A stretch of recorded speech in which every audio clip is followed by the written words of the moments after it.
So today I want to give you the key to a banging track regardless of genre. And it's all about balancing your low end, that is your kick and your bass. If you get your kick and bass relationship wrong, it's almost impossible to create a really good, solid, well-balanced track. Listen to these 3 different examples of an idea with different low end treatment. I'm also going to filter out the high end so we can really hear the difference in that low end.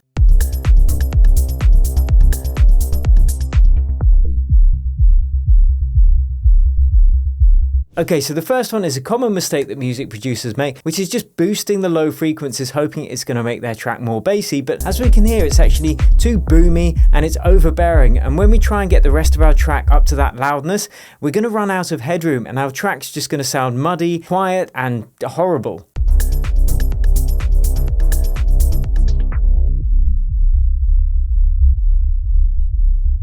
So the second one is balanced better in terms of frequency, but we can hear it's just like this big long bass sound. Now that might sound okay on your headphones or your studio monitors, but if you're in a big club or a festival, those giant cones, those bass speakers are just going to be going whoa, and that's going to sound horrible because everyone's going to lose the groove on the dance floor. There's no definition between the kick and the bass, there's no groove, so that's another no-no.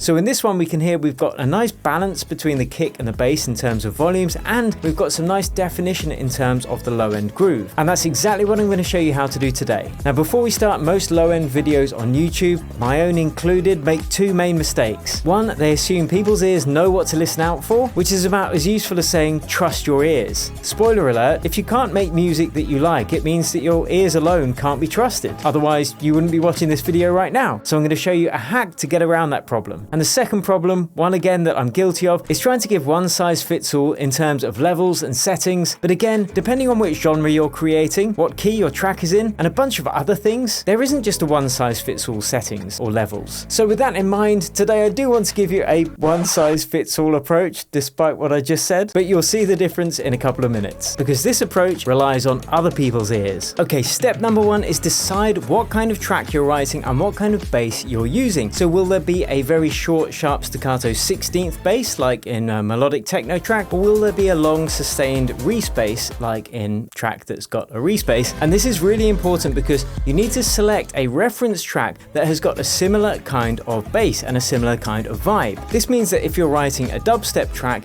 you're measuring your low end balance against another dubstep track. Similarly, if you're writing a melodic techno track with a 16th repeating bass, you want to be measuring your low end balance against a melodic techno reference track that's also got a 16th repeating bass. This is going to give you the surest fire way to hack using other people's ears and getting a balance that works for your genre of music, and if you can get it in the same key as your track, that's going to make this even easier. So no more blabbing, let's find out how to do it. Let's hop into the door and get it done. Okay, so the first thing we want to do once we've selected our reference track is to drag it into a blank audio channel within our DAW, and there are a few tools here that you can see we've got set up, and they're going to be really important in what we're doing today.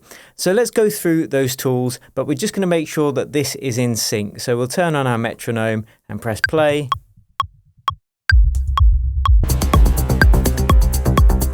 So we can hear it's in sync, and the easiest way to find out how to get it in sync is to just look up the tempo of your reference track on the internet, go into the clip, make sure that you warp it to the correct tempo and that the start marker is set to the first transient of the track, and then it should be nicely in sync. And you can actually see it visually as well. We can see here the drops are happening on the grid there and there. So we know that's in sync. Fantastic. Now let's look at how we set up our DAW to reference and get this low end balanced. So first let's look at our ghost track or our reference track channel. You can see here we've got 2 utility plugins.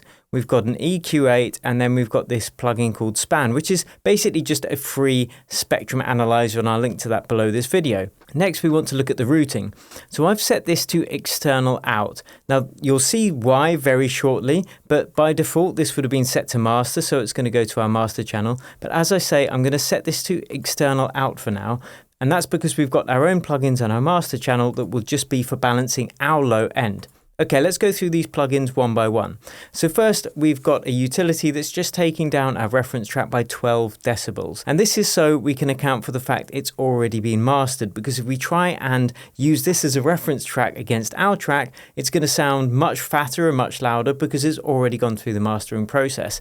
So minus 12 is going to take this usually down to about minus 18 LUFS average volume, which is roughly what we need. So it's not an exact science, but we can check that. So if we load in this Julian loudness meter, again, another free plugin, this is going to measure the average volume. So let's just hit this and let's have a look.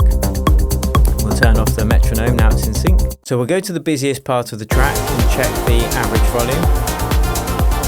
Okay, so it's a bit quieter than that. So let's put that to minus 10 and look at this integrated. Excellent, so it's roughly minus 18, so that's perfect for what we're doing today.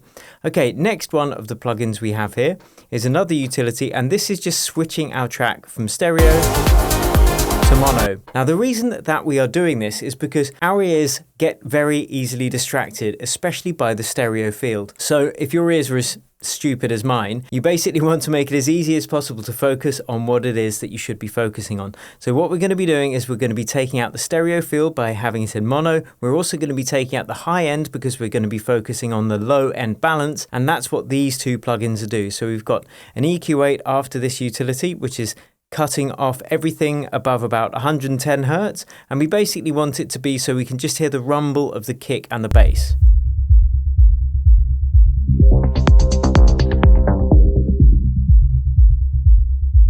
And that's usually anywhere between 110 and 130 hertz. Okay, and now we've got the span, which we've already touched upon, just a spectrum analyzer, and then the Julian loudness meter, which we don't really need anymore, but we'll leave it there for shits and giggles. Okay, so now let's look at our track. We've got our kick. We've got our EQ, which is kind of separate from this. This is just getting the right kick, and remember to check out that tutorial on getting the right kick. And then we've got an LFO tool, which we're going to touch upon shortly. And then we've got our bass sound, which is broken into two. We've got our mid bass like this, and we can just filter out everything under about 122 hertz. And then we've got our sub bass, which is separate from that mid bass, and we've just done an EQ the opposite way. So we've got control separately over the mid frequencies of our bass and the sub frequencies, and that's going to be very important when it comes to balancing the bass. It also allows us to have a different degree of sidechain bounce with sidechain compression like this. A different amount for the mid and the sub bass if we so choose, which is going to allow us to gel it with the kick even better. And then on our master channel, we've got this utility here, which we can set to mono using a little keyboard shortcut, and you can set that by pressing Command and K or Control and K if you're using Windows, clicking on that mono button, and I set it to be Option and M because nothing else in Ableton uses that shortcut, and then we can quickly switch our mix to be mono or stereo like so. Very, very handy because again, we're going to be taking out the stereo field so we can balance the low end much more easily. Then we've got an EQ8, much like we do on the reference track, and then another one of these span spectrum analyzers. So let's start balancing this kick and bass together and get that perfect low end. First thing you want to do is make sure that your kick is peaking at minus 12 dB. So let's just play this on its own, and we can see it's peaking at about minus 13.5. So we're going to pump this up a little bit. Okay, there we go. So it's not an exact science, but roughly minus 12 is great. Now this is where we start comparing it to our reference track. So we've got our reference track here. I'm going to switch on this EQ8, so we're taking out everything above 108. I'm going to make sure that our roll-off is happening in exactly the same place. So that's 108. And now we can switch between the two and listen how closely the kind of peak of that kick matches. So we're listening out for the low end energy. So yes, this has got the bass playing as well. And ideally, if your reference track has a part of it that just has the kick playing without the bass, that's going to be easier to match your kick in terms of levels. But if you set it to minus 12 peak, it's almost guaranteed to be a similar level. And you can switch between that and just listen. Does the energy level of that main bump sound comparable? That's ultimately what we're going for. But as I said, our ears can't always be trusted, especially if they're not used to this kind of work yet. So what we can do is open up the span on our channel for our reference track. We can also open up the second span that we have on our master channel. And now we can play our kick whilst we're seeing what the reference track is doing. So this is the reference track kick here. And what I've done is I've set the mode of these spans to high resolution so we can really see the fundamental frequency of the kick, which is this one here, which we can see kind of going boom, boom, boom. So if we compare ours, our boom, boom, boom is here, and they're both hitting about -36 on this scale when you open them side by side. So it sounds good and it looks kind of comparable. So that is already a great place to start. Our kick is kind of in the right place. And remember, we're looking to get this about 90% similar, 85-90%, because we haven't done any mixing yet, we haven't done any mastering yet, so it's not going to be able to sound exactly the same as our reference track. So now it's a case of balancing the levels of the bass. Now, what we can do for that is, with our filter still on like so, we can play our reference track with the bass, switch to ours, and just bring up that bass like so. I'd leave the bass bus at 0 dB actually, and I bring up first the sub bass, which is this one.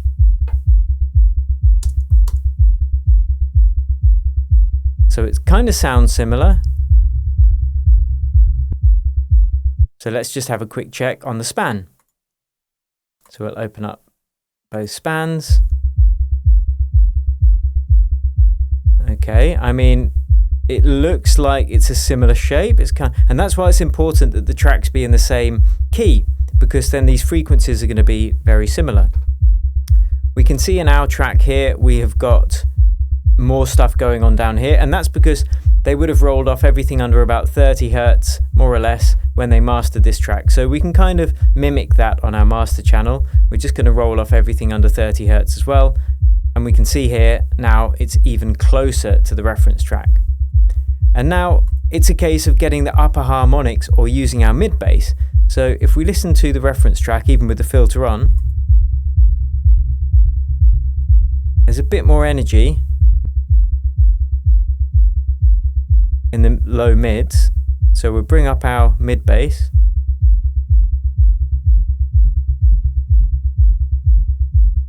It's subtle, but that's off and that's on. We can hear it kind of sounds almost the same, and all we're done in terms of mixing is adjust the levels, the comparative levels. So let's turn off the EQ, or at least this upper one, and we'll turn off the EQ of our reference track. And now let's see how our bass and kick is balanced. So that's the reference track.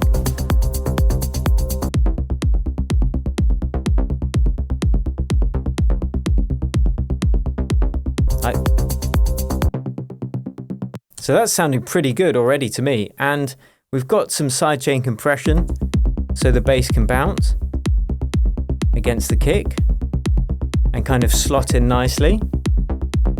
And if we do need to adjust the difference between the sub and the bass, we can use this referencing technique, and then we can just adjust the volume of these separate mixer channels. Now, the last really important factor I want to touch upon when it comes to balancing the low end in your mix is the transient energy of your kick and your bass. Now, this is what we heard in example 2 at the beginning of this video. It's when we have a very flabby bass line that's not going to give the bass speakers any time to relax in between each hit. So if we listen to our kick drum on its own, let's just turn off our filter.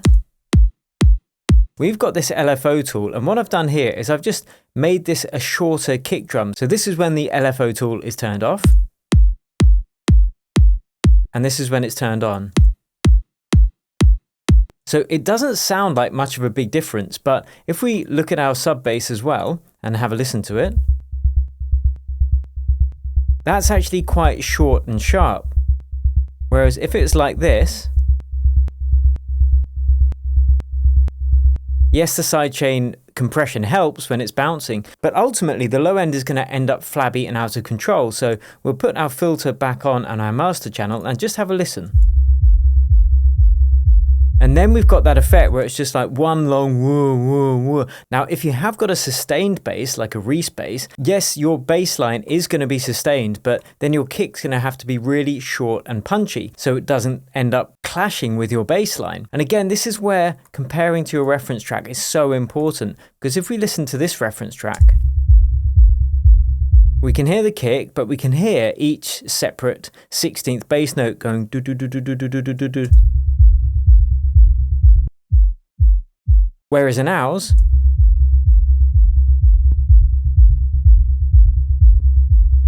it's a bit flabbier, and that's exactly why I put this LFO tool on the kick drum to make it shorter, and it's also why I dial in the decay on the sub bass to be really short and punchy.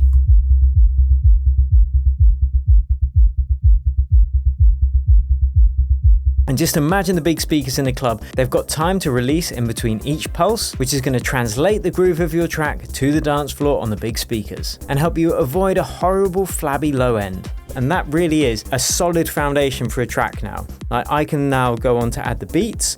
I can now go on to add whichever other sounds I want in that track.